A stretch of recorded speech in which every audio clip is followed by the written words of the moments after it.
Identify the barrier, change the environment, start small, and then raise your standard.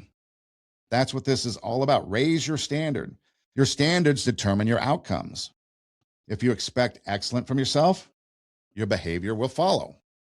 So demand excellence. Invest in your future self. Because if you invest in your future self will thank you for that. So the takeaway is this: identify one thing that you've been avoiding. What is it? What's the one thing you're avoiding?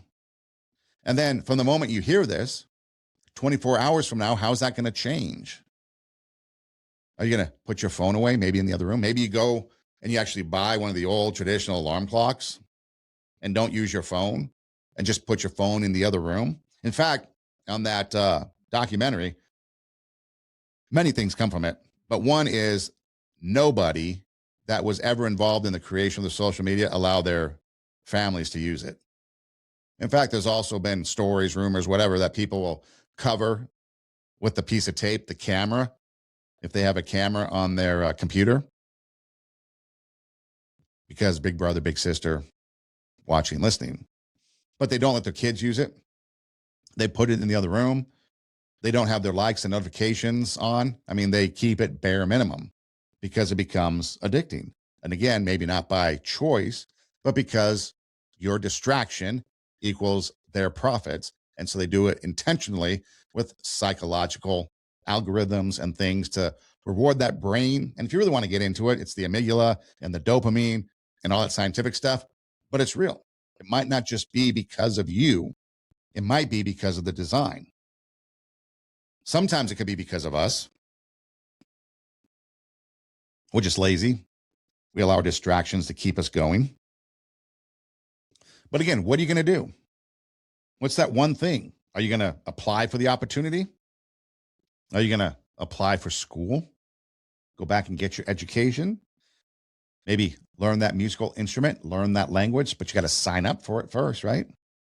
Maybe you're going to start that project, whatever that project might mean. Maybe that project, let's say it's DIY, maybe it requires you going to the store and buying a hammer and some nails and maybe a couple pieces of wood or paintbrush, something simple, something basic.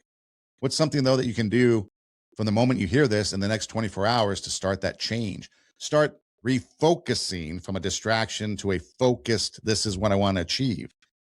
Write that first line of a book. Compose that first line of lyrics, those first couple notes. Practice them. Learn what a scale is. Whatever. Begin that habit.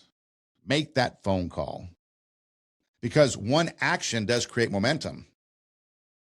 It's like a domino effect. Knock one domino over, all the others start to fall over, right?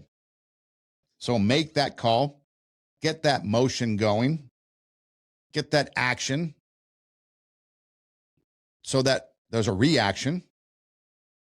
And that reaction becomes maybe a call back, maybe they send you some information, maybe you get home and now you've got your tools that you want to use, whatever it is. And the next thing you know, you're moving towards your future and there's no regret. Because again, you got to think about this, okay? Your future is not determined by talent alone. Go back to the beginning, Mike Kasperi, a lot of talent. Something, I don't know what, but something kept him from achieving whatever it was baseball-wise. But he had the ability, he had the talent.